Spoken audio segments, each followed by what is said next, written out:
안녕하세요. 무비시네 영화방 김기사입니다. 반갑습니다. 오늘 방송은 무비시네 영화방의 제116-2방, 영화로는 로버트 저메키스 감독의 하늘을 걷는 남자가 되겠습니다. 이 방송은 무비시네 영화방이 처음으로 시도하는, 그러니까 똑같은 영화를 두 팀에서 나눠보고 1, 2부로 나눠서 방송을 하는 그런 회차가 되겠습니다. 지난 방송에서 우리 무비시네 영화방의 소모임에 대한 세부적인 공지를 하겠다 이렇게 말씀을 드렸는데요. 그 공지가 조금 늦어지게 될 것 같습니다. 많이 늦어지는 건 아니고요. 다음 방송인 제117방 때에 그 소모임에 대한 구체적인 공지 말씀을 드리도록 하겠습니다. 제117방 방송은 검은 사제들이 될 거고요.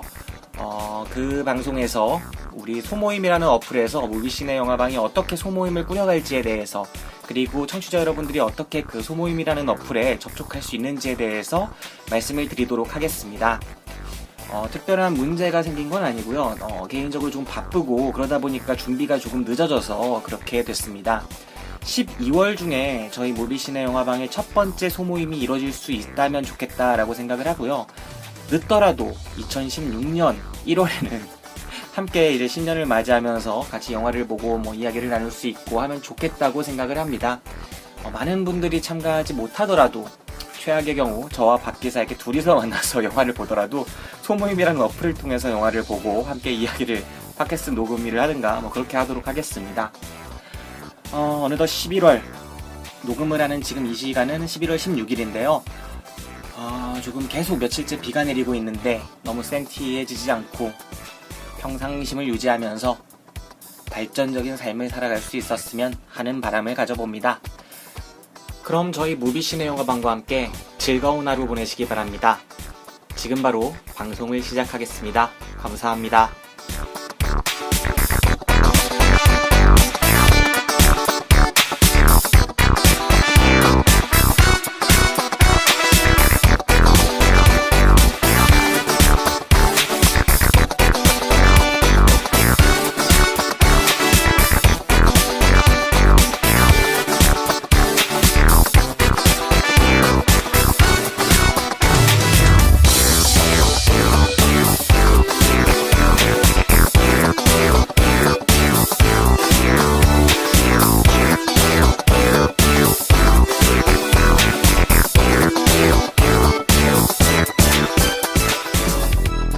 더 쉽게, 더 즐겁게, 그리고 더. 안녕하세요. 무비시네 영화방 김기사입니다. 반갑습니다. 안녕하세요, 박기사입니다. 네, 박기사와 김기사 다시 한번 방송을 연이어서 하겠는데요. 방금 우리가 방송한 게 더 셰프였어요. 네네, 더 셰프. 네, 더 셰프랑은 전혀 다른 느낌의 방송을 진행하도록 하겠습니다. 네, 이번에 방송할 영화는 하늘을 걷는 남자입니다. 네, 사실 더 셰프라는 영화가 더 최근작 일주일 정도 더 이후에 개봉을 한 영화인데요. 방송은 더 셰프가 먼저 나갈 거예요. 이 영화를 나중에 내보내도록 하겠습니다. 왜냐면은 저희가 더 셰프를 더 먼저 봤어요. 네, 그런 측면이 있죠. 그리고 네. 더 셰프는 또 경고의 의미도 있어서 네. 똑같이 이제 우리 방송을 들으시는 분이 더 셰프는 좀 피하길 원하는 마음에서 더 셰프는 먼저 넣도록 하겠습니다. 그리고 더 먼저 내릴 것 같아요, 그리고. 네, 그렇겠죠. 네, 지금 보니까 거의 하루에 5번? 네. 5번 정도 상영하는 것 같더라고요. 더 셰프가요? 네. 아닐 겁니다. 더 셰프가 지금 4등이에요. 하늘을 걷는 남자가 훨씬 떨어집니다. 그래요? 네, 지금 잘못 알고 있는 것 같고, 네, 더 셰프는 지금 많은 피해자를 양산하고 있는 박스오피스 4위 영화입니다. 많이 보고 계시네요. 네, 그렇습니다. 입소문이 퍼지는 속도가 아직 느린가 봐요. 네, 그렇고요. 그리고 오늘 방송부터 우리가 좀 변화하는 특이한 점이 하나 있어요. 네. 원래 팟캐스트가 저작권 때문에 음악을 넣기가 힘들잖아요. 그렇죠. 그런데 우리가 팟캐스트를 듣다 보니까 박기사가 추천해준 그 방송, 송은이 김숙의 비밀보장. 네. 네, 이 팟캐스트를 듣다 보니까 중간에 이제 되게 일상적인 소리 같은 것들이 나가더라고요. 그렇죠. 네, 그래서 우리도 그렇게 넣어볼까 생각하고 있습니다. 사실 원래 우리가 계획했던 게 있었잖아요. 네네. 네, 팟캐스트를 따로 하나 내서 그냥 생활 속의 소리나 그런 거를 넣자, 에피소드 하나로. 일상 소리. 네, 그렇게 했었는데 우리 방금 통화했지만 천 작가가 그걸 원치 않았죠. 예. 네, 그래가지고 이 천 작가가 그걸 운영을 해야 되는데 안에서 우리가 그런 음원들을 이 무비시네 영화방에 중간에 삽입을 하기로 했습니다. 네네. 네, 그렇습니다. 그럼 이제 본격적인 영화 이야기로 들어가도록 할게요. 네네. 오늘 다룰 영화는 로버트 저메키스의 신작이죠. 조셉 고든 레빗이 주연한 영화 하늘을 걷는 남자입니다. 예고편 듣고 오시겠습니다. 네.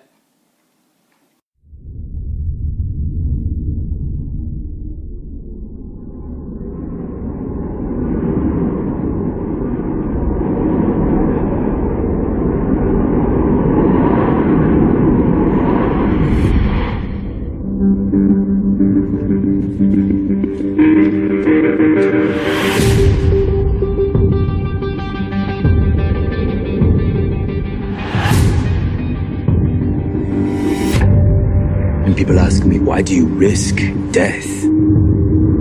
For me, this is life. Welcome to New York.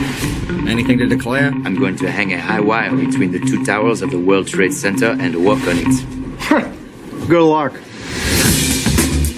No matter where I was going or what I was doing, I was always searching, looking for the perfect place to hang my wire.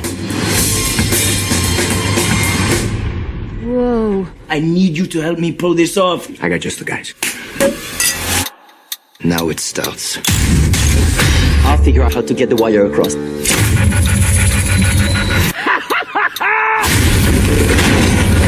This is extremely illegal, not to mention dangerous.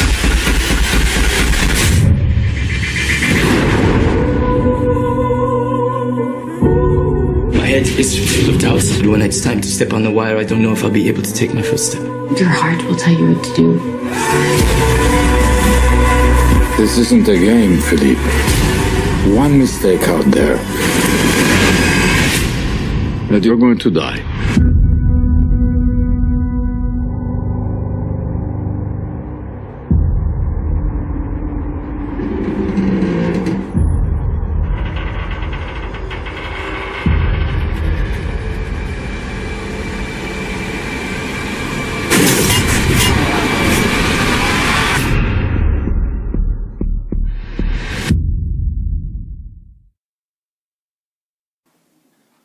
거리 아티스트입니다. 그 필립이라는 거리 아티스트가 줄타기도 하고요. 네. 덤블링도 하는 거리 아티스트가 꿈을 꾸죠.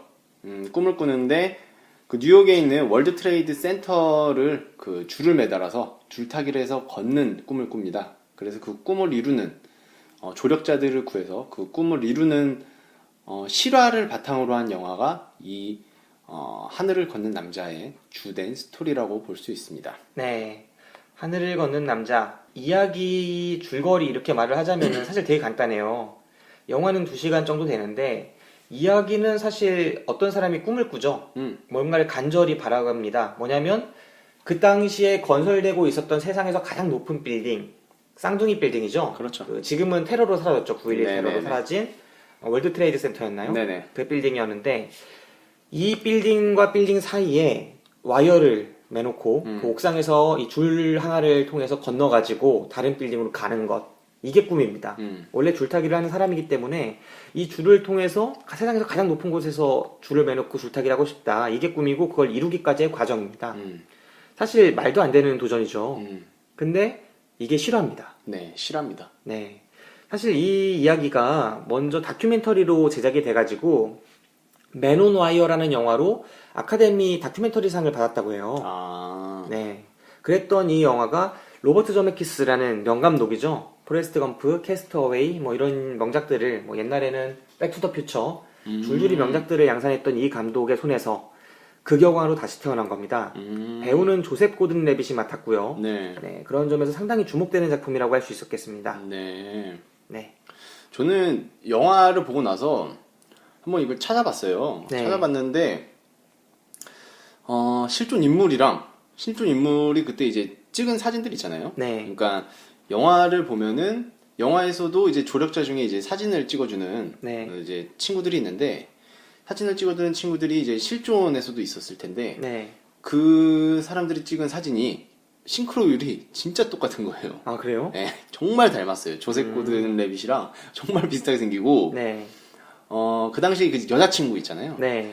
여자친구도 비슷하게 생긴 거고, 아, 그래요? 예, 그 업고 줄 위에서 이제 업고 있는 네. 장면도 정말 비슷하고, 어. 그리고 저는 감독의 설정인 줄 알았어요. 줄 네. 위에서 들어 누우는 장면이 있었잖아요. 설정인 줄 알았는데 실제로 누웠던 거죠. 그 옥상에서요? 예, 그 줄 위에서 실제로 누웠던 거죠. 네. 예, 그런 게 정말 실화라는 게 좀 신기했어요. 아, 그 장면들을 다 반영을 했구나. 예, 그게 다 똑같이 이렇게 네. 반영을 해서 영화화를 시킨 거더라고요. 사실 실화를 바탕으로 한 영화 내지는 실존 인물을 바탕으로 한 영화들이 최근 들어 속속 나오고 있는 것 같아요.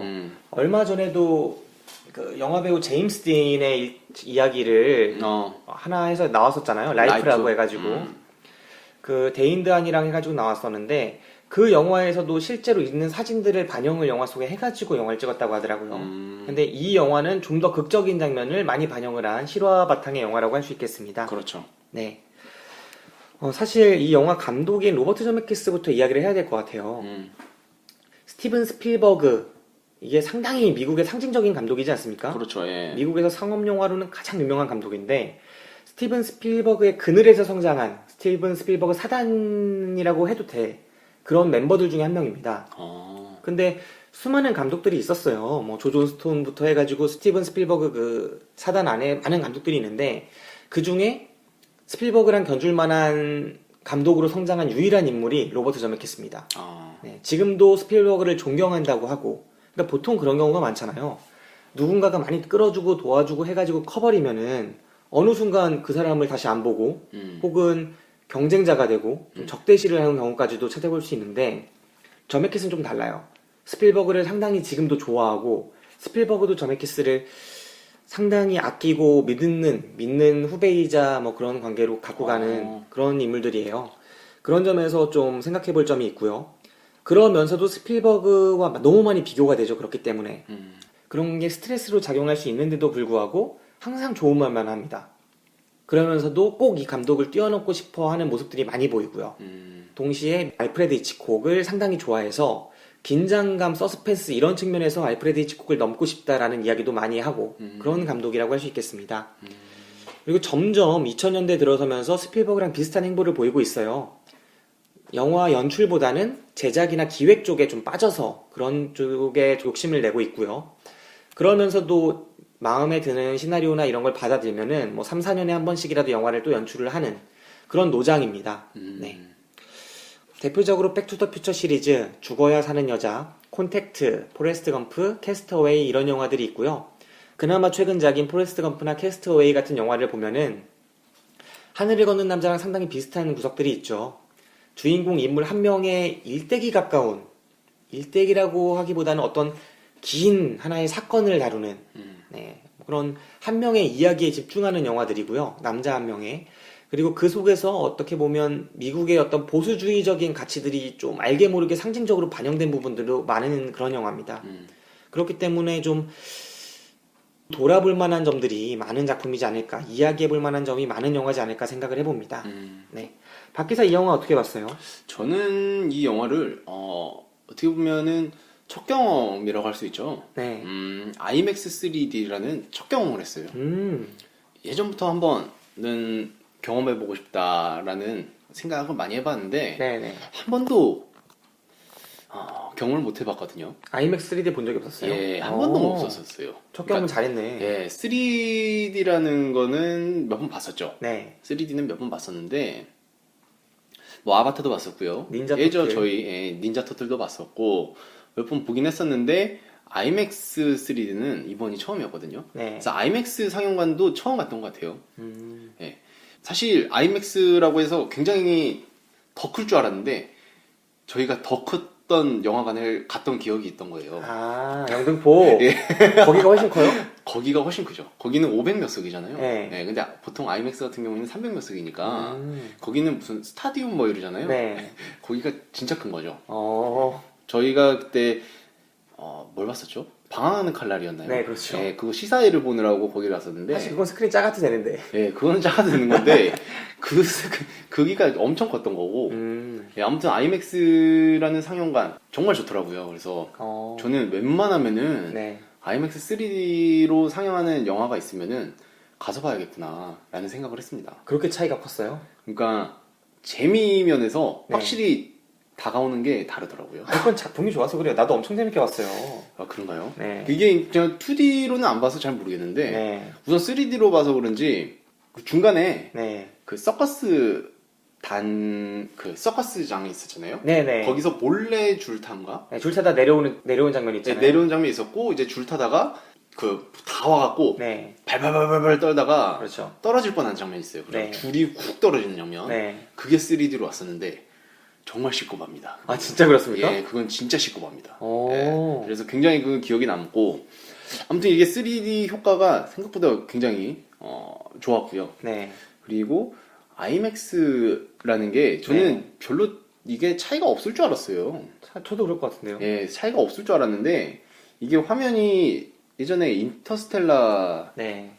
사람들이 뭐 IMAX랑 보면은 뭐 다를 거야 뭐 이런 얘기를 많이 했었거든요. 네. 근데 저는 그게 무슨 차이가 있겠어 막 그랬는데 이게 좀 다른 느낌이 좀 들더라고요. 좀 넓게 본다는 느낌도 많이 들고 네. 아무튼 굉장히 좀 좋은 느낌이었고요.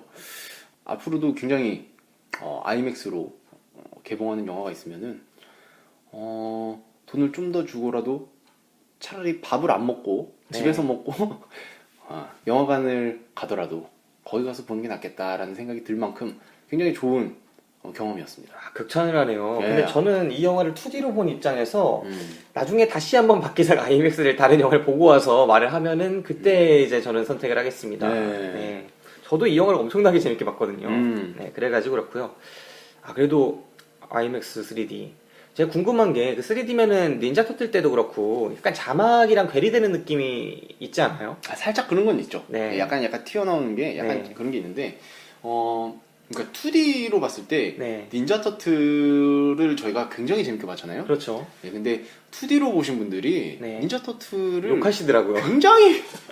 굉장히 욕하시는 분들이 많았어요. 그래요, 진짜. 그래서 저는 이거 정말 재밌는 영화다. 네, 그랬는데 명작인데. 엄청 욕하시더라고요. 네, 제 주변에 계신 분들이 엄청 욕하시던데 이번에도 그 하늘을 걷는 남자도 2D로 보신 분 주변에 보신 분이 지루하다라는 평을 하신 분들이 몇 분 계시더라고요. 네. 확실히 이게 툭툭 치는 맛은 좀 네. 덜하긴 해요. 그리고 막판 한 20분이죠. 막판 20분이 그러니까 필립이 계속해서 경찰을 갖고 노는 장면 있잖아요. 네. 계속해서 이게 봉을 돌리면서 왔다 갔다 계속하죠. 아, 그렇죠. 이제 그렇죠. 그만해도 되는데 네. 이게 지칩니다. 약간 네. 그만해도 되는데 지치는데 이게 사실 실하다 보니까 네. 감독도 계속 어쩔 수 없이 찍는 거죠. 이게 실하다 보니까 네. 이게 연출이 아니라 실하다 보니까 계속 찍는 건데 어쨌든 그 장면이 약간 지루해 보일 수는 있죠. 그러니까 임팩트가 있는 장면이 크게 있지는 않다 보니까 네. 지루해 보일 수 있는데 아무튼 이제 3D로 본 입장에서는 생각보다는 시각적인 효과가 굉장히 좀 좋게 다가왔었습니다. 네. 혼자 봤어요?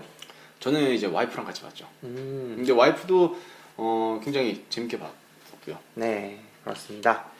하늘을 걷는 남자. 아까 말씀해 주셨듯이 실화예요. 인류 역사상 가장 높은 곳에서 외줄타기 고개를 펼친 무명의 아티스트 펠리페 페티스의 실화죠. 펠리페 페티스를 이제 필립 이렇게 줄여서 말하기도 하고요. 이름을. 1974년 일입니다. 네, 우리 태어나지도 않았을 때네. 그렇죠. 74년 8월 7일, 지금은 이제 9.11 테러로 사라진 세계무역센터 쌍둥이 빌딩 사이에 외줄 케이블을 하나 걸어놓은 거죠. 그리고 무려 45분 동안 그 위를 오가는 고개를 펼친 이야기라고 합니다. 안전장비 하나 없이 고층 빌딩 위에 줄 하나를 매달고 그 위를 오간 고개사. 사실 중간에 그런 얘기가 등장하죠. 거의 정신적인 스승 있잖아요. 이 줄타는 고개를 많이 알려준 그런 스승이 있는데 네네. 동구권에서 오신 분이요. 불어 네네. 잘 못하고. 체코. 체코였나요? 네, 그분이 계속 그 얘기를 하죠. 고공에서 안전줄 하나 매놔도 아무도 모른다. 그리고 네가 내 아들이었으면 그렇게 하라고 한다. 없는 건 말린다. 내 아들도 최고의 고개사지만 그렇게 얘기를 하죠. 근데 그거는 가짜라면서 이 필립이 그렇게 그냥 혼자 맨몸으로 올라가서 하기를 선택을 한 겁니다. 그리고 해냈는데 어떻게 보면 이 무모하게 보일 수 있는 이 도전을 영화가 처음부터 끝까지 이 사람이 도전을 처음에 꿈을 품고 프랑스에서 이제 미국으로 건너가서 열심히 연습해가지고 건너가서 거기에 잠입을 해서 계속 탐구를 한 다음에 진짜 올라가서 공연을 하기까지의 이야기. 매우 단선적이고 매우 간단한 이야기예요. 그렇기 때문에 영화가 지루할 수 있는 중간중간에 그런 지점들이 매우 많이 있습니다. 네네. 네.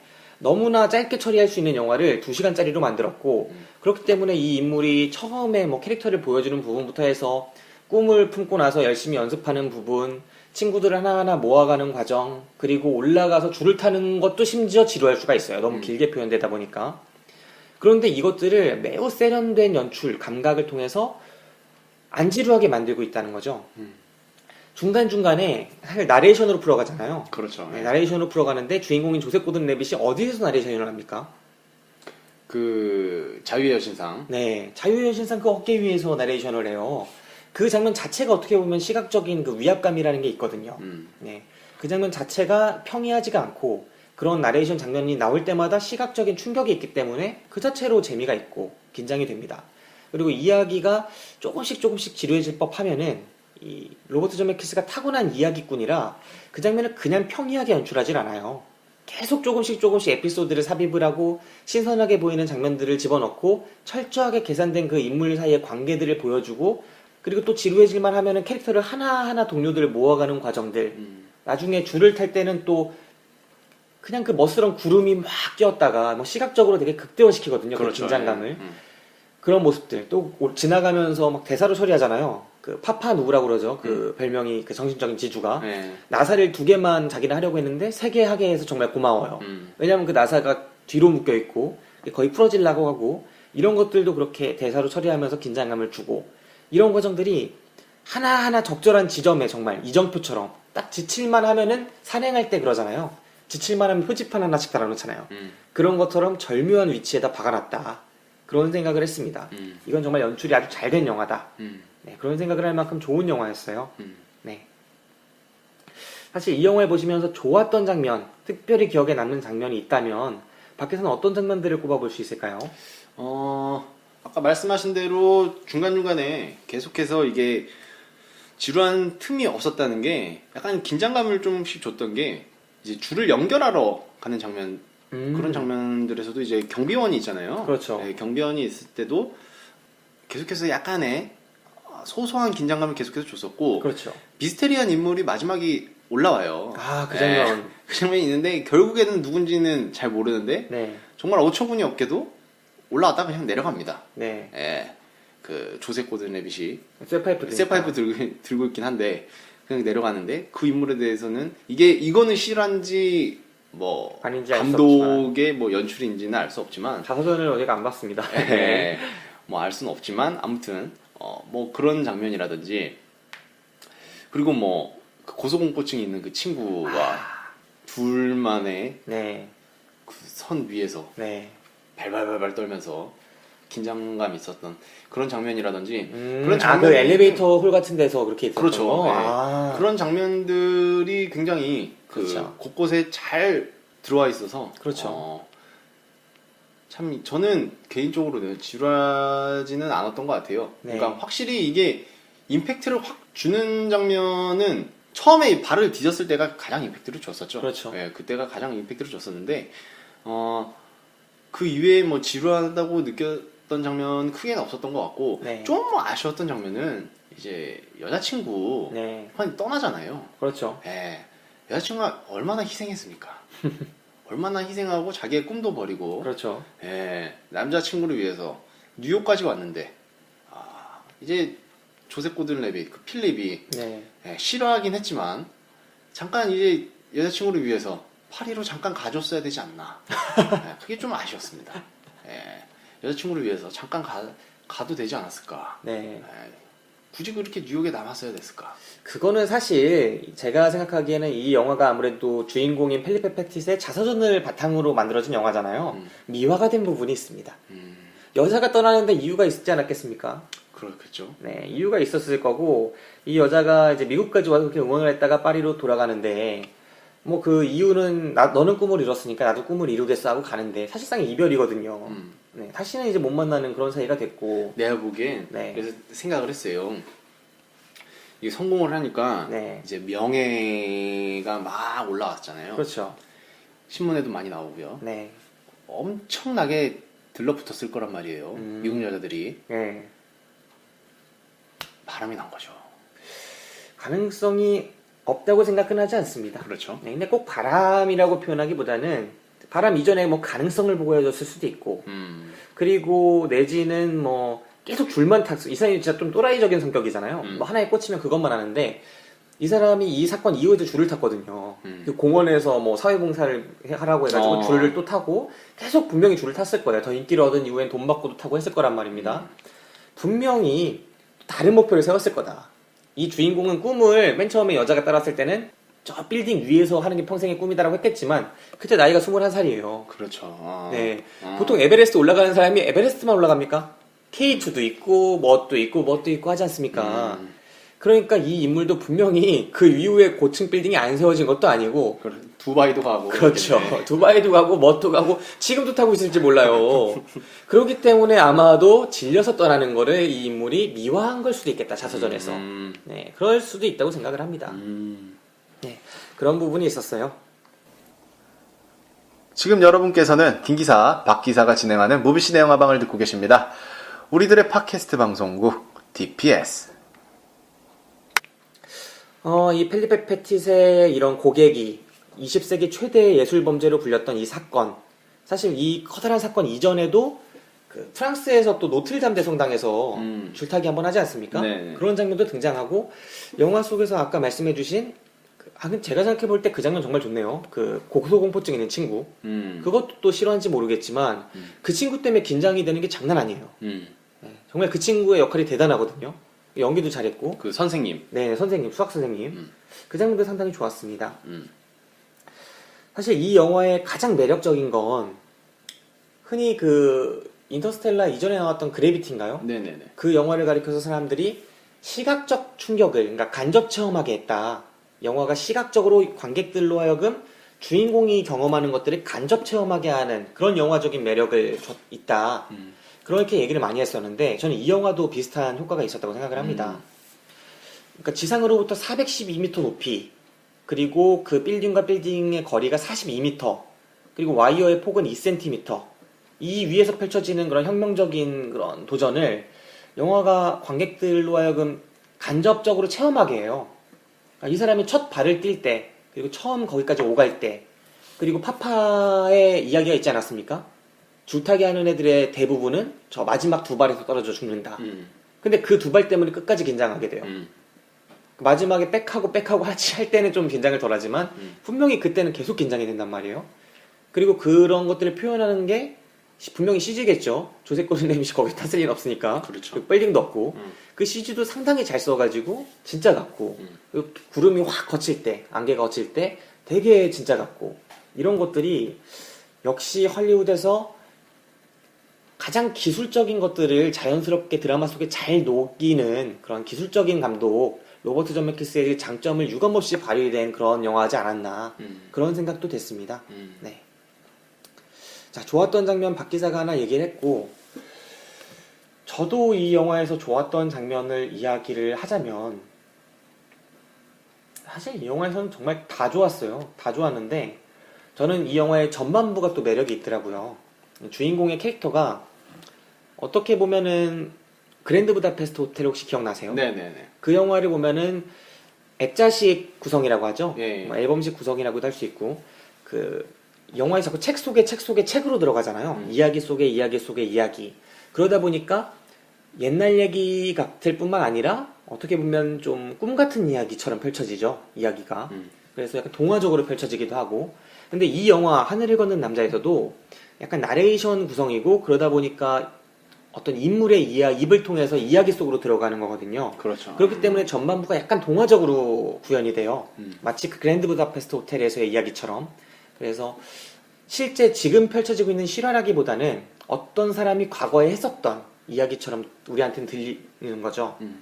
근데 그런 부분들이 이 주인공이 처음에 이 줄타기를 처음 보고 그걸 배워가고 연습하고 하는 것들이 매우 동화적으로 펼쳐집니다. 그러니까 나중에 아버지 직업 혹시 기억나세요? 경찰이죠. 경찰이 아니라 그 사람 아니에요? 그 파일럿? 난 파일럿인 줄 알았는데 경찰이에요? 경찰 아니 경찰. 뭐 아무튼 제복 입은 그 아저씨가 와가지고 내 아들이 불어로 얘기하죠. 내 아들이 겨우 줄타기 고개나 하고 있다니 이렇게 얘기를 해요. 근데 그 장면까지의 그 이야기가 너무나 좋았습니다. 열심히 배우고 나서 또 치통이 심해가지고 또 치과를 가가지고 쌍둥이 빌딩이 지어지는 모습을 잡지에서 보고 그 잡지를 몰래 찢는 장면이라거나 이런 것들이 되게 없을 법한 이야기, 그러니까 보통 있을 법한 이야기라는 표현을 많이 쓰지만 없을 법한 식으로 그려지거든요. 이거 뭐 그랜드 부다페스트 호텔처럼 자기적으로 그려지는 영화처럼 그렇게 그려지는데 이게 알고 보니까 또 실화라고 하니까 되게 낯설고 또 멋스럽게 연출이 됐구나 하는 생각이 들더라고요. 그런 것들이 참 좋았습니다, 저는. 네. 자, 이쯤에서 한번 듣고 갈까요? 오징어 볶음 소리. 아, 예. 네, 듣고 가겠습니다. 이 네. 오징어 볶음 누가 하고 있나요? 저희 와이프가 맛있게 볶고 있는 오징어 볶음 소리입니다. 네, 듣고 가시겠습니다.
이제 다시 영화 이야기 해보죠. 네.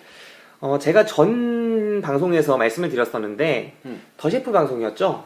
그 더 셰프 방송 때 이 7인의 사무라이에 대한 대사가 나와요. 그런데 제가 그 대사가 오히려 이 영화에 더 적절하다고 생각을 해서 지난 방송 때 한번 말씀을 드렸었습니다. 7인의 사무라이에 대한 대사, 그러니까 그 더 셰프에서 주방장이 아담이죠, 이름이. 아담 존스가 나의 그 주방은, 나의 그 주방 팀원들은 마치 구로자와 아키라 감독의 7인의 사무라이에 나오는 그 사무라이들 같았으면 좋겠다 라고 이야기를 하고, 그 대사가 마치 존 헬즈 감독이 이 영화를 구로자와 아키라 감독의 7인의 사무라이처럼 그 각 캐릭터들이 하나하나 살아있고, 그리고 주인공이 그 캐릭터 하나하나를 얻어가는 그런 이야기처럼 재미있게 만들고 싶었구나 하는 욕심이 읽히는 대사였거든요. 하지만 전 방송에서 말씀드렸듯이 그 영화는 그러지 못했고, 그렇죠. 저는 그 대사가 오히려 이 하늘을 걷는 남자에 더 어울린다고 생각을 했습니다. 이 영화가 어떤 거대한 미션이 있잖아요. 그 미션을 실행하려는 주인공의 이야기죠. 어떻게 보면은 그 7인의 사무라이뿐 아니라 하늘을 걷는 남자도 그런 이야기고요. 주인공이 그런 미션을 갖게 되잖아요. 난 저 빌딩과 빌딩 사이에 줄을 하나 매놓고 거기서 고개를 하겠어. 누가 봐도 미친 꿈이죠. 그렇죠. 7인의 사무라이의 간페이는 똑같은 생각을 하지 않습니까? 단지 내가 사무라이 몇 명 모아가지고 저 농민들을 지켜내겠어. 그 산적들 때로부터. 이것도 미친 얘기예요. 근데 둘 다 해냈습니다. 그리고 해낸 결정적인 계기가 간페이보다 훨씬 못했을지 모르지만 그 무사들을 구해가지고 그 무사들을 잘 지휘를 해서 해낸 거지 않습니까? 그리고 이 영화 속에서는 주인공인 필립이 역시 조력자들의 도움을 받아서 해낸 이야기고요. 그런 점에서 상당히 비슷했고, 그들을 하나하나 얻어가는 과정이 더 셰프처럼 대충 그려지는 게 아니라 한 명 한 명이 되게 매력있게 그려져요. 그냥 우연히 만난 캐릭터조차도 되게 멋스럽게 그려집니다. 그렇지 않았습니까? 그렇죠. 네, 그 코스염단 아저씨도 되게 우연히 만났는데, 아, 저들 사람을 꼭 얻어야겠어. 그리고 이 사람은 또 어떻기 때문에 얻어야겠어. 좀 시간과 조건이 좀 촉박하니까 좀 덜 떨어진 애들을 고용해서 위기를 겪기도 하고, 그런 과정들이 아주 매력적이에요. 뭐 무전기 사러 갔다가 만난 아저씨라던가. 네. 그러니까 다 이제 그 중식당을 가서 네. 꼬셔요. 재밌는 게 중식당을 가서 꼬시는데, 아무튼 그 아저씨를 뭐 꼬신다거나, 코스 염난 보험회사 아저씨를 꼬신다거나, 네네.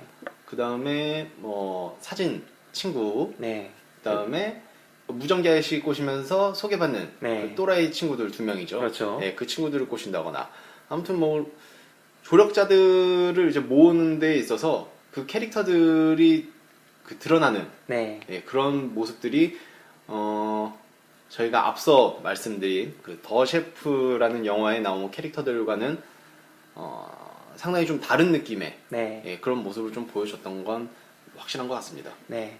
물론 간베이와 필립이 동기와 목적이 좀 다르죠. 확연히 다르고 그렇긴 하지만 그들이 꿈에 이르는 과정 이거를 생각해 보면은 그리고 또 그 속에서 주변인들이 펼치는 활약도 또 어떻게 비춰지는지 이런 점들이 뭐 비슷한 감흥을 줄 수 있거든요.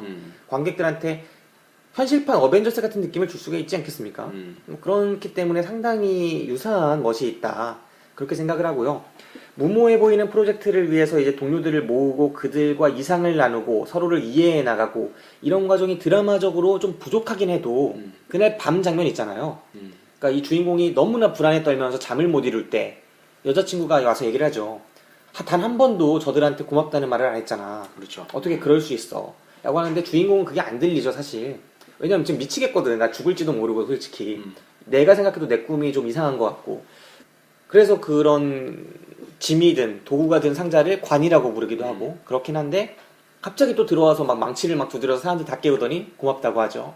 그런 장면들이나 뭐 이런 몇 번의 표현을 통해서 되게 그런 과정들, 동료들과의 관계도 좀 재미있게 표현이 되지 않았나. 그런 생각을 해봅니다. 근데 그게 21살이었으니까 가능한 도전이었겠죠. 네, 24살쯤 됐으면은 솔직히 다리 떨렸을 거예요. 네. 참 대단한 것 같아요. 24살에 문득 일어나가지고 화장실 아침에 갔다가 변기에 딱 앉아가지고 있다가 문득 내가 미친 짓을 했구나 라고 생각날 수도 있어요. 그렇죠. 갑자기. 네, 그럴 수 있죠. 영화 보면서 저 나이니까 가능하겠구나라는 생각을 네. 계속해서 했었거든요. 그리고 우리가 몰라서 그렇지 21살짜리 중에 이런 식으로 죽는 애들 되게 많을 거예요. 많을 수 있을 거라고 생각을 네. 합니다. 그 요즘 막 셀카 때문에 문제가 많다고 그러잖아요. 어디 가서 막 히말라야 비슷하게 막 중국에 엄청 위험한 데 가가지고 막 한 손으로 절벽 잡고 갑자기 막 사진 찍고 미션 임파서블 그런 데 나오는 것처럼. 저번에 인터넷에 나오는 네. 제가 그거를 봤었는데 무슨 동상이었나요? 네. 되게 높은 동상이었는데 네. 저 동남아 쪽에 남자 2명이 올라가서 셀카를 찍어요. 네. 셀카를 찍는데 그게 영정사진이에요. 아, 그걸 맞 죽었어요? 예, 떨어졌어요. 찍으면서 이게 흔들리면서 딱 찍었는데 떨어졌어요. 그래서 죽었습니다. 진짜 그렇게 죽는 사람들이 적지 않을 것 같습니다. 네. 막 다이빙 같은 것도 엄청 많이 하잖아요, 위험하게. 그게 분명히 딱 10대 후반에서 20대 초반까지 보통 많이 하거든요. 그런 짓들을. 근데 우리가 몰라서 그렇지 필립보다 먼저 유명해질 수 있었던 사람들이 많았을 겁니다. 그렇죠. 네, 참 무모한 도전인 건데 아무튼 저는 보면서 부럽다는 생각도 했고 그렇죠. 참 대단하다는 생각을 좀 많이 했었습니다. 어떻게 보면 인생의 목표라는 걸 타인이 정해주는 게 아니잖아요. 인생의 목적을 딱 자기가 인생의 지향점을 정하고 그거를 달성하기 위해서 나아가고 그 과정 속에서 어떻게 보면 인생의 가치랄까요? 무게랄까? 뭐 그런 것들이 발생할 수 있는 건데 타인의 시선으로 누군가를 재단하는 건 좀 옳지 않고 어디까지나 주체가 그 본인이니까 그런 측면에서는 그 사람들이 만족한다면 성공하면 진짜 멋있을 수 있는 거죠. 그럼요. 실제로 멋있다고 생각을 하고요. 그리고 뭐 여기서도 나왔지만 집에서 그냥 아예 반대를 하는데 혼자서 뭐 줄타기 한다고 나오는 거잖아요. 네. 덤블링 한다고 나오는 거고. 그렇죠. 대단한 생각을 했습니다, 사실. 네, 주체적인 삶이라는 측면에서 네, 그럴 수 있는 부분이 분명히 있다고 저도 생각을 합니다. 네, 펠리페 페tit. 근데 이런 캐릭터가 제가 알기로 꽤 있는 걸로 알고 있거든요. 이 사람 말고 그 막 건물에서 낙하산 메고 그냥 기습적으로 올라가서 뛰어내리는 뭐 행위예술가라고 자기들을 얘기를 하는 중간에 펠리페 페tit도 자기를 보면서 무슨 아티스트라 그러잖아요. 쿠데타라 그러고. 쿠데타라 그러고. 근데 비슷한 사람들이 많은 걸로 알고 있어요. 그러니까 갑자기 무슨 옥상 건물 뭐 고층 빌딩 올라가서 낙하산 메고 막 뛰어내리고 그런 사람들 제가 알기로도 꽤 있는 걸로 알거든요. 네, 이런 인물들 생각해 보면은 되게 위험하거든요. 낙하산이 퍼질 수 있는 높이 이런 거 생각해 봤을 때. 어차피 다 불법인 거잖아요. 불법이기도 하고요. 근데 불법인데 경범죄니까 어떻게 보면 크게 처벌은 안 받고. 근데 이런 인물들 꽤 있을 겁니다. 그러니까 필립도 사실 떨어졌으면은 그냥 자살인 거잖아요. 근데 와이어가 묶여 있으니까 좀 희한하게 볼 수 있죠. 친구들이 증언해 줄 수도 있고 쿠데타라 하다 죽었다. 근데 반응이 좀 달랐겠죠. 쿠데타는 맞기도 해요. 왜냐면 주요 일간지 1면에 그 커다란 대통령 사임 소식보다도 훨씬 더 많이 나왔다고 하니까. 네. 그런 거 봐도 일종의 쿠데타이긴 하죠. 그리고 또 많은 사람들을 매료시키기도 했고요. 네.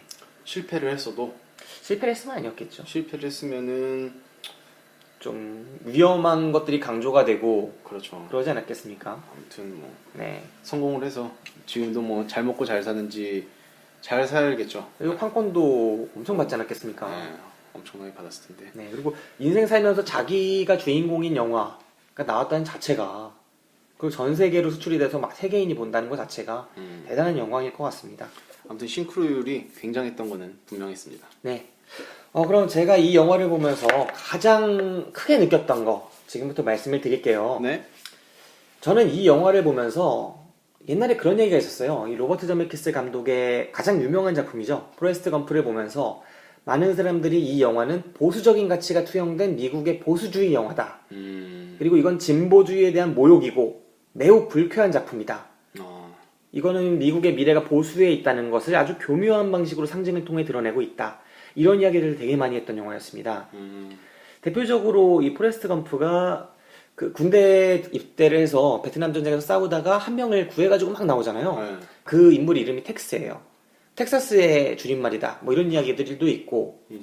그 다음에 포레스트 검프의 이 포레스트 검프, 이 검프라는 이름이 인종차별주의자의 이름이거든요. 매우 흔하지 않은 전설적인 인종차별주의자의 이름을 땄다. 이런 얘기도 있고. 그 다음에 이 주인공이 여자친구였거든요. 근데 그 여자친구가 아마 진보주의 활동을 많이 했을 거예요, 대학에서. 근데 이 인물이 마지막에 죽어가면서 그래요. 에이즈 걸려서 죽어갔나? 그러면서 사실 우리는 아무것도 바꾸지 못했어 라고 이야기를 합니다.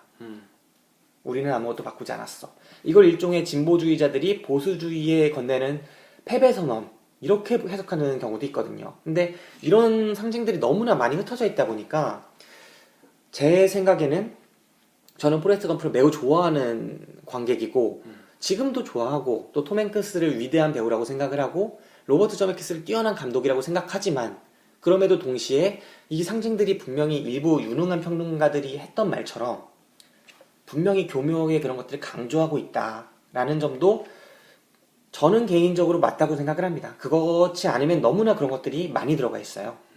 이야기가 흥미롭고 우리를 몰입시키게 하고 그리고 그 자체로 매우 불쾌한 것들을 많이 전면에서 드러내지 않고 있는 건 맞다고 생각하지만 근데 저는 그 부분에 대해서 좀 더 확신을 하게 된 영화가 맞구나. 이 사람은 그런 것들을 고의로 넣는구나 라고 느끼게 한 영화가 바로 이 하늘을 걷는 남자였습니다. 이 하늘을 걷는 남자를 보면 저는 처음에 영화를 보고 그 생각이 들었거든요. 이 영화는 매우 멋스런 그러니까 어떻게 보면 미국에게는 엄청난 큰 상처잖아요. 9.11 테러로 세계무역센터를 잃어버린 것이요. 그렇죠. 근데 이 영화 속에서 세계무역센터가 매우 따뜻하고 영광스럽게 등장을 해요. 실제로 대사도 그렇게 등장을 합니다. 주인공이 프랑스인이죠. 프랑스인인데 프랑스에서는 나의 예술을 인정하지 않아 새로운 땅으로 가야 해 라고 하면서 미국으로 떠나는 측면이 있어요.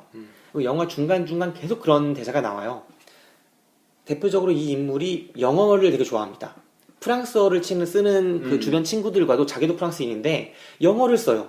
이거 어떻게 보면 프랑스 사람이 보면 엄청 붕괴할 만한 일입니다. 네. 우리나라 사람이 이 영화를 한국의 애들가 미국에 가서 그렇게 성공한 이야기를 이런 식으로 그렸다고 치면은 빡칠 만한 얘기예요. 그런 식으로 프랑스에 대해서 약간 깔아뭉개는 대사들이 등장하고 프랑스 사람들은 약간 이 사람을 이해하지 못해요. 근데 이 사람이 미국으로 가서 새로운 예술을 하는 겁니다. 이 사람이 갔을 때 미국인들이 어떻게 표현되는지를 보면은 되게 이 영화에 미국을 바라보는 시선이 명백하게 등장을 해요. 미국에서 그 경비 아저씨 기억나세요? 경찰 기억나세요? 경비 아저씨는 이 인물들을 계속 이제 막고 해야 되는 역할인데 조금 친해지니까 그래 내가 올라가게 해줄게 하고 태워줘요. 그러면서 올라가죠. 그리고 그 사건 때문에 경찰들한테 잡혀서 내려와요. 근데 내려올 때 그 엘리베이터 보이가 어떻게 해요? 딱 말을 하죠, 멘트를. 어제 치면서 철문 조심하세요. 이 멘트가 어제 했던 멘트거든요. 그 말 자체가 경찰들이 있는데도 불구하고 나는 너희를 인정한다라는 게 내포된 대사예요. 그리고 그걸 올려보내줬던 이 그 지배인 같은 아저씨 있잖아요, 경비원. 네. 그 경비원은 딱 내려왔을 때 아우 내가 너네 어제 올려줬는데 참 멋진 친구들이다 이런 얘기를 해요. 그리고 이제 이 주인공이 쿠데타를 하고 와서 거기 앉아 있을 때 경찰 한 명이 와서 그러죠. 멋있다고. 네, 멋있다, 끝내줬다. 도대체 어떤 사람이 너처럼 할 수 있겠냐? 라고 또 대사를 날려요. 이 영화 속에서 등장하는 미국인들 한 명 한 명, 그 속에서 밑에서 그들을 바라보면서, 노틀담에서는 그렇게 안 했거든요. 그 정도까지는 아니었는데 미국인들은 대사를 처리해요. 와 정말 대단하다, 멋있다, 훌륭하다, 이런 대사들이 계속 등장해요. 그러니까 이 영화 속에서 미국인들의 대사가 일단 그렇게 표현이 되고, 이런 것들이 좀 더 노골적으로 표현되는 건 그 빌딩이죠. 주인공의 대사가 나옵니다. 나레이션으로 나오죠. 저 빌딩, 그러니까 그 사라진 9.11 테러로 사라진 이 빌딩의 가장 찬란했던 시대간이 바로 그 시간이었다. 이 빌딩의 가장 찬란했던 순간이 그 순간이었다라는 비슷한 식의 대사가 처리가 됩니다. 그리고 실제로 이 빌딩이 어떻게 처리가 되느냐 보면은, 지금은 사라진 빌딩이잖아요. 그리고 미국인들이 그 빌딩을 안 좋아했다고 나와요. 그렇죠. 그 대사가 분명히 등장을 합니다. 미국이 이 빌딩을 안 좋아했는데 근데 미국인이 이 빌딩과 관련해서 가장 멋스러운 기억이 그때였다라는 식으로도 표현이 돼요. 그러니까 어떻게 보면 이 영화가 미국인들이 그 빌딩과 관련해서 가질 수 있는 가장 찬란한 기억이에요. 근데 지금 어떻습니까? 그 당시에는 미국이 경제성장 엄청나게 많이 하고 전 세계의 경찰이고 거의 이제 두려울 게 없는 잘 나가던 시대인데, 정말 호황기 중에 호황기인데, 지금은 미국이 힘들잖아요. 언제 금리 인상을 할지 그게 촉각을 다 곤두세우고 있고, 정말 그게 애매하고 막 달러를 안 찍으면 기축통화 아니면 정말 힘들 상황인데, 그 미국인들이 힘들고 정치적으로도 이제 세계적으로 IS도 제어 못하고 힘든 상황에서 미국이 가장 그 테러를 당해서 상징이 사라졌던 그 순간의 그 빌딩, 가장 상징적인 그 빌딩을 가장 찬란한 순간을 통해서 복원시키는 영화가 나왔다는 것, 그리고 그 영화에서 여러 가지 이런 지점들이 있다는 것, 그런 것들이 매우 유의미하다는 거죠. 그리고 그뿐만이 아니라 이 줄 하나가 있잖아요. 그 줄이 매여 있잖아요. 빌딩과 빌딩 사이에.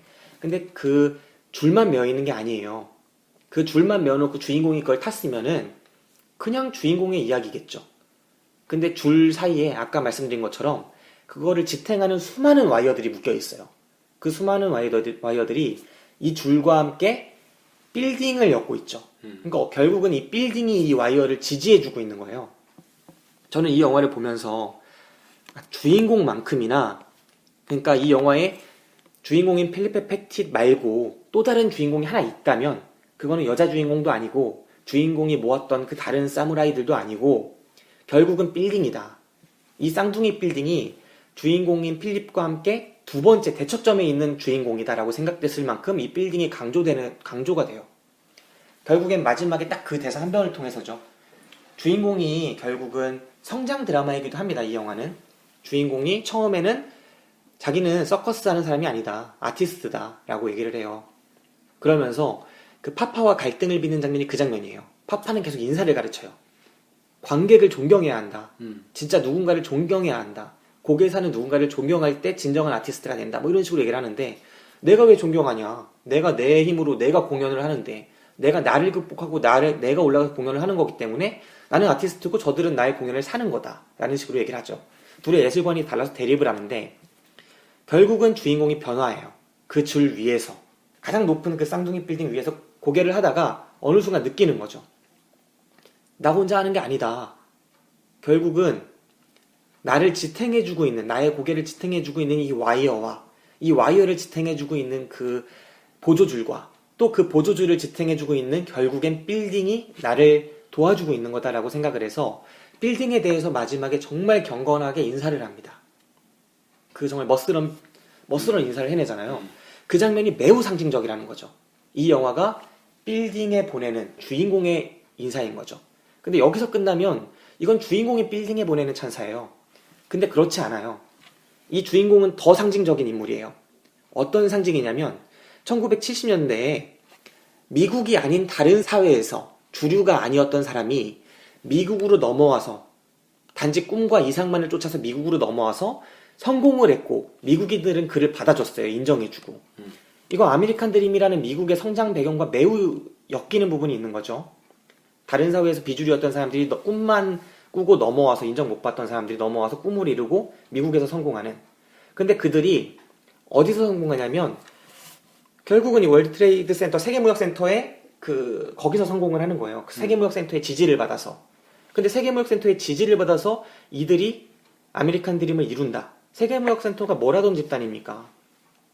말 그대로 세계의 자유무역을 숭상하던 집단, 그걸 더 원활하게 하기 위한 집단 아닙니까? 보호무역 관세 철폐하고 전 세계를 그런 자유무역의 질서 속에, 신자유주의의 질서 속에 편입시킨 대표적인 기관이었어요. 그렇기 때문에 상징적으로 테러를 당해서 무너졌던 곳이기도 하고. 근데 이 영화가 그거를 복원하고, 그 가치를 복원하고 있다는 점에서 저는 이 영화를 보면서 이건 진짜 보수적인 영화다라는 게 팍팍 느껴지는 거예요. 그 내면에 깔려있던 게 딱딱 아귀가 맞아 들어가는 거예요. 이거는 평범한 그냥 허접한 상징을 넣은 게 아니라 정말 우리 사회에, 우리 시대에 같이 살고 있는 영화를 찍는 예술가 중에 가장 뛰어난 수준의 감독이 가장 뛰어난 방법으로 상징을 넣어서 우리들에게 보여주고 있는 거예요. 전 세계에. 그러니까 매우 많이 시사점이 있는 거죠. 그리고 이런 시각이 저 개인적으로 보면 좀 좋아하는 쪽은 아니거든요. 이런 정치적인 해석들이요. 그럼에도 불구하고 저는 이 영화를 보면서 수긍이 갔어요. 한편으로. 그게 예술의 힘이고 작가의 힘이라고 생각하는데 그게 대단한 거죠. 자기랑 다른 생각을 갖고 있는 사람이 이 영화를 보면서 심지어 그 사람이 하는 말을, 그러니까 이면에 상징을 통해서 하는 말을 다 이해해요. 영화를 보면서 이해하게끔 하고 심지어 다른 생각을 갖고 있는데 설득해내고 있다는 거죠. 그렇기 때문에 저는 이게 상처를 치유하는 무척 성숙한 방식이고 동시에 쌍둥이 타워를 향한 멋스러운 헌사이기도 하다. 그렇게 생각을 했습니다. 기가 막힌 해석이네요. 네. 참 대단하다고 생각해요. 미국의 보수적이잖아요, 이 시각이. 보수적인데도 불구하고 이런 보수라면 인정해주고 박수 쳐줘야 되지 않나. 사실 우리 사회에 보수하면 어떤 것들이 떠올라요? 이렇게 하는 사람 있을까요? 저는 없다고 생각합니다. 이거에 진짜 보수라고 생각해요. 우리 사회에서 영화를 보수적으로 찍는다 하면은 저는 옛날에 지금은 이제 아내분과 이제 많은 사건을 일으키다 이제 결별하셨던 서세원 씨. 그리고 뭐 애국, 아리랑 삽입하는 심영래 씨. 너무 가는 거 아니에요? 이런 분들이 이제 떠오르는데 로버트 저메키스가 있구나. 네. 서세원 씨요? 좀 너무 차이가 난다. 서세원 씨 이번에 이승만 그거 찍으려다가 뭐 진 거 아니에요? 네, 자본 문제랑 뭐 잡음이 많이 생겨서 맞죠? 뒤집어졌죠. 맞죠. 네, 참 그렇습니다. 예. 근데 요즘 돌아가는 분위기로 봐서는 이승만이라 그렇지 이제 박정희를 찍으려고 했으면 뭐 어디서든 돈이 모였겠다. 그런 생각을 모을 것 해봅니다. 같아요. 네, 모을 것 같습니다. 네. 지금 돌아가는 분위기로 봐서는 저번 주엔가 그것이 알고 싶다에 네. 몽키하우스라는 게 나왔었어요. 몽키하우스가 뭐예요? 예전에 그러니까 유신 시대 때 네, 미군을 상대로 그때 당시에는 위안부라고 또 지칭을 하더라고요. 미군을 상대로 미군 상대로 위안부가 있었어요? 예 그런 식으로 달러를 벌어들고 있는 아 진짜요? 예 몽키하우스라는 게 나왔어요. 그 옛날에 근데 그거는 무슨 양봉주라고 해가지고 자기들이 비하해서 말하는 자기가 하고 싶어서 하는 거 아니에요? 약간 그런 것도 있었는데 네. 강제적으로 몽키하우스라고 또 나와갖고 그것이 알고 싶다에 나왔었는데 근데 왜 이름은 몽키하우스라고 미국인이 그렇게 부른 거예요? 비하하면서? 약간 그런 식으로 했었나봐요. 그래서 아. 뭐 포주들은 네. 그 박정희 대통령 표창장도 받고 달러를 벌어들였다 해갖고 예, 막 그런 게 해갖고 실제로 막 나왔었는데 그게 되게 제가 보기에는 이거는 되게 크게 이슈가 되겠다. 근데 예전에 신정역 네. 떴던 거 있잖아요. 신정력이 뭐가 떴나요? 신정역 납치 사건 그것이 알고 싶다 나와가지고 네. 굉장히 화제된 게 있었는데 그거보다 이슈가 덜 되고 있어요. 야 이게요? 예. 지금 굉장히 저도 좀 충격을 먹었는데 그 다음 날부터는 뭐 검색어에나 뭐 이런 거에 나오지가 않더라고요. 아, 하긴 요즘 언론 분위기로 봐서는 박정희 엮인 거를 쓸 수가 없겠죠. 네, 그래서 참 대단하구나라는 느낌을 좀 받았습니다. 청와대 들어가는 뭐 거의 모든 매체가 뭐 질문 하나 못 한다 그러고 상당수 매체가 뭐 기관지라는 소리를 듣고 국정교과서 관련해서도 별로 제대로 된 글을 쓰는 데가 별로 없잖아요. 그렇죠. 네. 제가 볼 땐 여론이 완전히 이거는 반대가 훨씬 우세한 것 같은데 이게 희한하게 반영이 잘 안 되고 있어요. 그리고 시행령을 통해서 그렇게 하니까 막지도 못하는 것 같고 야당은 지금 분열도 너무 심하고 힘도 못 쓰고 있고요. 네, 그런 부분 보면 참 깝깝합니다. 네. 네.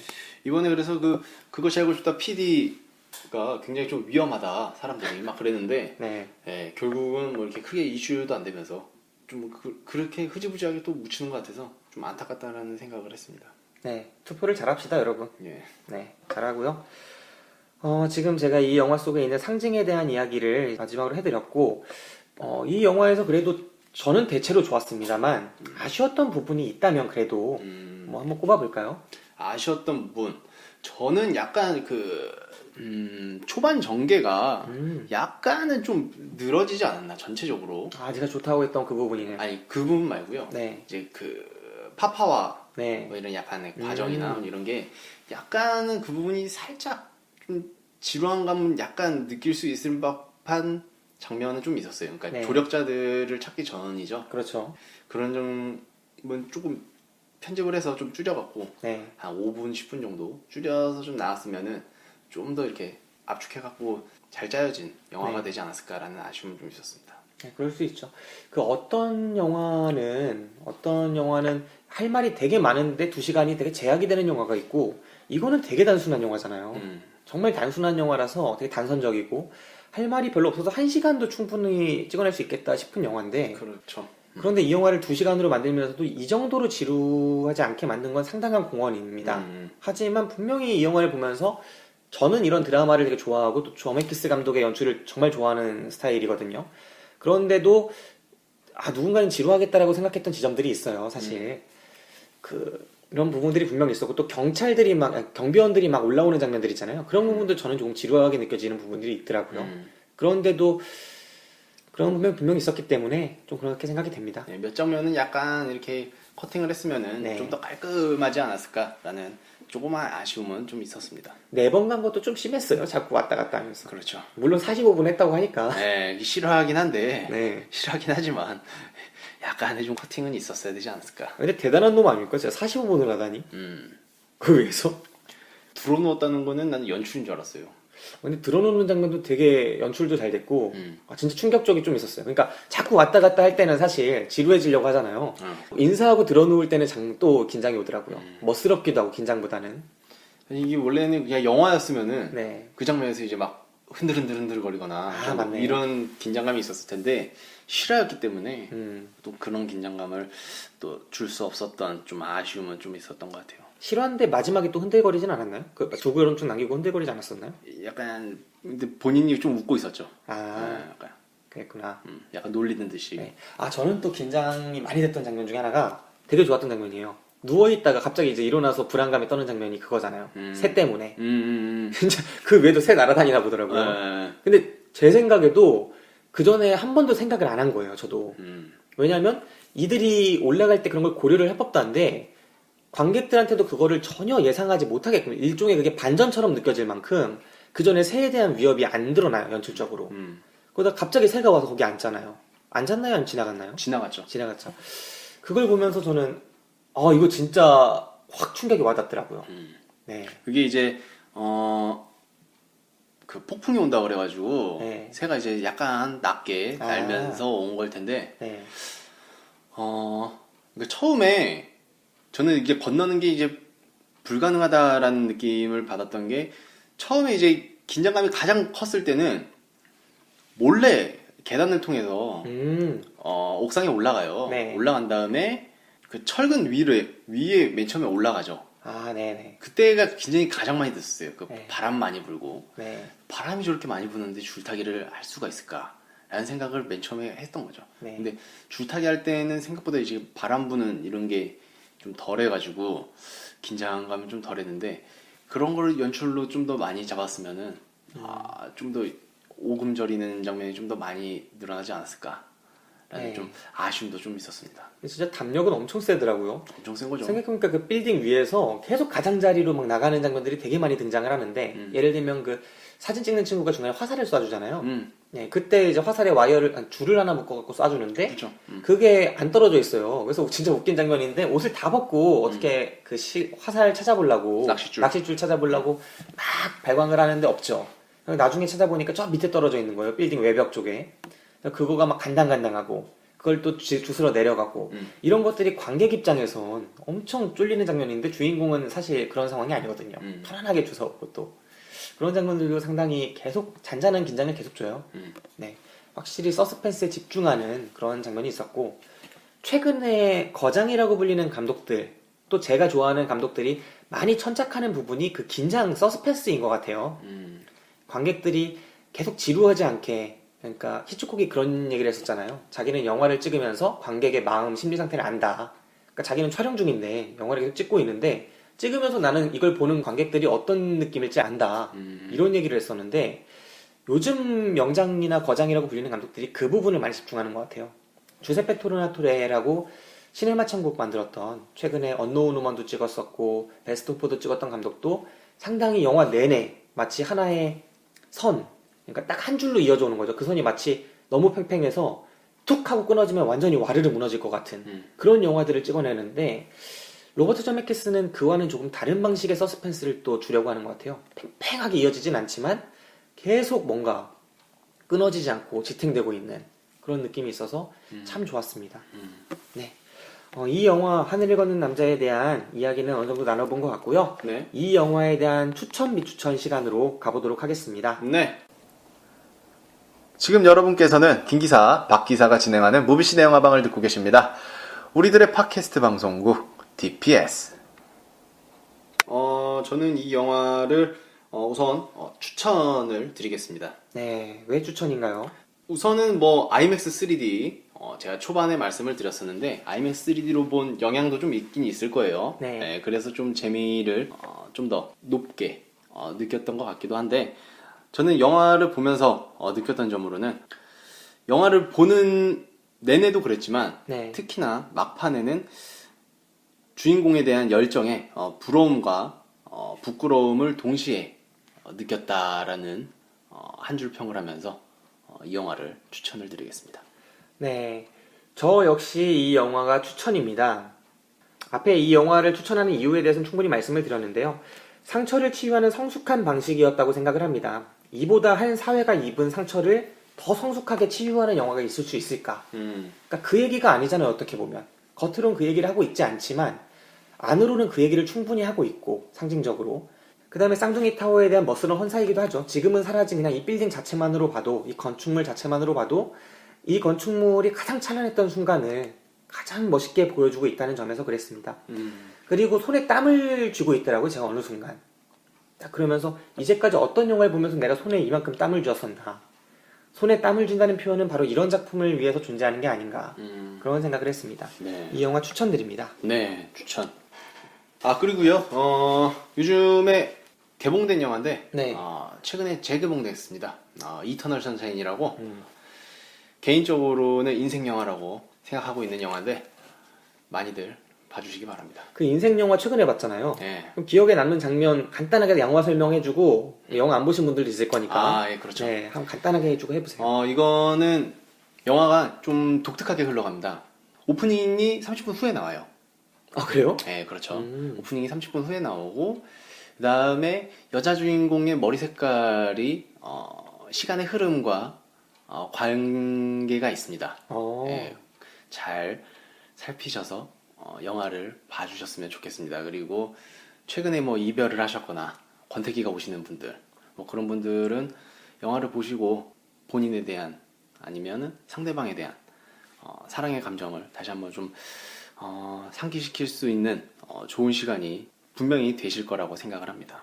예. 네, 이터널 선샤인. 네. 사실 배우들도 제가 정말 좋아하는 배우들이에요. 굉장히 좋죠.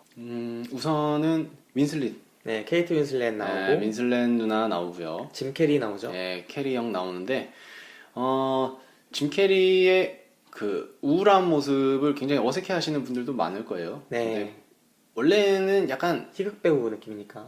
원래는 약간 우울한 사람이라고 해요. 본인이 원래는. 희극인 중에 그런 사람들이 많이 있더라고요. 그리고 원래 성장 과정도 굉장히 좀 불우했고요. 네. 예, 원래 트레인에서 커오면서 10대 생활을 트레인이요? 예, 그러니까 기차 트레인 같은 데에서 기차를 왜 트레인이라고 표현해요? 있어 보이게.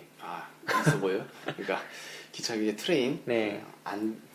멈춰 있는 트레인 같은 데서 네. 생활을 하면서 광대 같이 이렇게 생활을 하면서 아, 그래요? 예, 10대를 보내면서 이제 코미디 생활을 했다니까 약간 그러니까 실제로 인터뷰를 하다 보면은 굉장히 우울한 느낌이 굉장히 많은 사람이라고 합니다. 그래서 영화를 보시다 보면은 짐 캐리가 굉장히 우울해갖고 이게 어색하다고 느끼실 수도 있는데 그만큼 굉장히 잘 어울립니다. 예, 그리고 케이트 윈슬렛은 이 영화 찍었을 때가 거의 한 30살, 네. 30살쯤인데 이 영화 찍기 전에는 거의 사극 전문 네. 배우였거든요. 뭐 타이타닉이나 뭐 이런 거 사극 전문 배우라니. 거의 그 정도였죠. 그러네. 크리스에도 나오고. 네. 네. 그 이후에는 이제 그 이터널 선샤인을 계기로 해서 이제 현대극도 많이 찍었는데 굉장히 통통 튀는 캐릭터 이런 걸로 본인도 굉장히 의아해하는 캐스팅이었다고 하는데 윈슬렛 누님의 매력을 충분히 느낄 수 있는 영화가 이 영화가 아닌가라는 생각도 하면서 공들이 형이죠. 네. 미셸 곤드리 누나 아니에요? 누나예요? 여자를 알고 있었는데. 형이죠, 형. 남자입니까? 네. 제가 미셸 곤드리 영화를 제대로 본 게 없어서. 네. 형인데 이 형의 인생작일 겁니다. 제가 이 형 영화를 뒤에도 몇 번 봤었는데 이 영화만큼 잘 만든 영화는 없었습니다. 네, 이 영화는 인생작이고요. 네. 아무튼 굉장히 좋은 영화고 좋은 시간을 가졌으면 좋겠습니다. 제가 이거를 네. 컴퓨터 모니터로도 봤었고 네. 그냥 TV로도 봤었는데 이번에 스크린을 통해서 다시 보니까 확실히 좀 느낌이 다르더라고요. 약간 거친 화면도 좀 있고 한데 스크린을 통해서 다시 한번 보셨으면 좋겠다라는 생각을 하면서 지금 재개봉 영화 중에서는 스코어가 신기록을 기록하고 있더라고요. 제가 대학교에 처음 갔을 때 이 영화를 봤었는데 대학교 처음 딱 입학했을 때니까 21살? 뭐 이때 20살 이때쯤에 이 영화를 봤는데 그때는 별 감흥이 없었어요. 제가 그때는 연애도 안 했었고 첫사랑도 없었고 그랬으니까 좀 아무래도 그럴 수 있었겠네요. 그 감정이 좀 바뀌었을지 좀 궁금하긴 합니다. 네, 한번 다시 보면 좋을 것 같고 그리고 저희 공지사항 드릴 게 하나 있습니다. 이거 드리고 마지막으로 하겠습니다. 네네. 저희가 소모임을 하려고 했었죠. 그리고 이 소모임을 지금 이 방송을 들으실 때쯤에는 이 개설이 됐을 겁니다.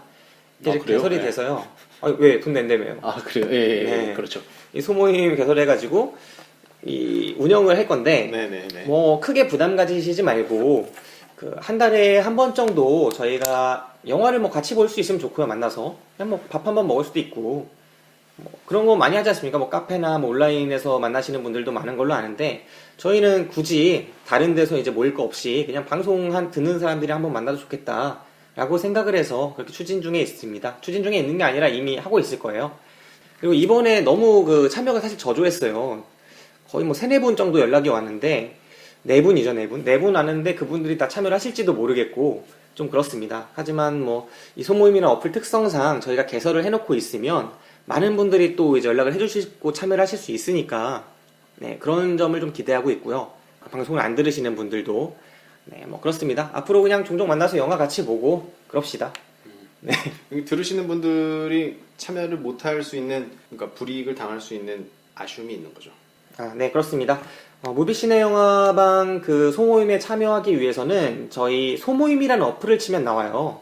거기서 무비시네 영화방을 검색하시면 아마 나올 겁니다. 거기에 가입을 하셔서 그쪽에 아마 공지사항이나 이런 게 올라가지 않을까 싶네요. 그 부분을 참고하시면 좋겠습니다.